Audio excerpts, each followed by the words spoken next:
Bonjour, toi qui m'écoutes. La méditation du 11 juin a pour titre « Ensemble, nous pouvons faire plus ».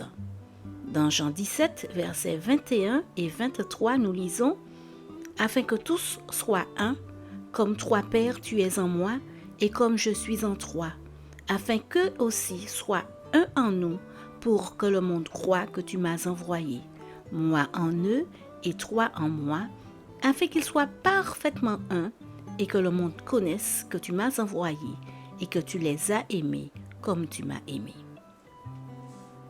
Lorsque nous vivions dans le Michigan, j'aimais observer chaque automne les bernaches du Canada qui s'envolaient vers le sud pour l'hiver. Ce qui m'étonnait le plus, au début, c'était de les voir voler toujours en forme de V. Essayant de comprendre pourquoi elles volaient ainsi, j'ai appris que des experts avaient découvert que lorsque chacun de ces oiseaux bat des ailes, il produit un mouvement dans l'air dont l'oiseau qui le suit profite pour voler plus facilement. Il semble prouver qu'en volant en groupe, précisément sous la forme de V, la volée peut voler plus facilement, environ 70%, que si chaque oiseau volait seul. Ensemble, ils peuvent voler avec moins d'efforts. On dit que si une oie s'éloigne de la formation, elle se rend vite compte qu'il est difficile de lutter contre la résistance de l'air elle seule et revient au groupe.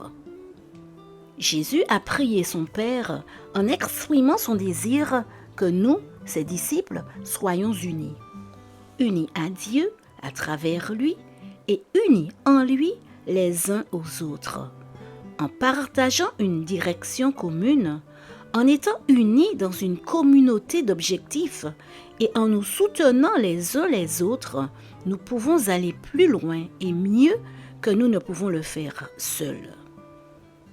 Il semble même que les oies soulagent le chef à tour de rôle.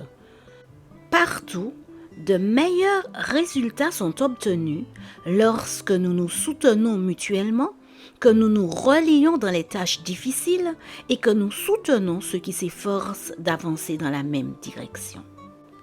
Si seulement nous avions l'intelligence de l'oie. Le V qu'elle forme me rappelle l'initiale du mot « victoire ».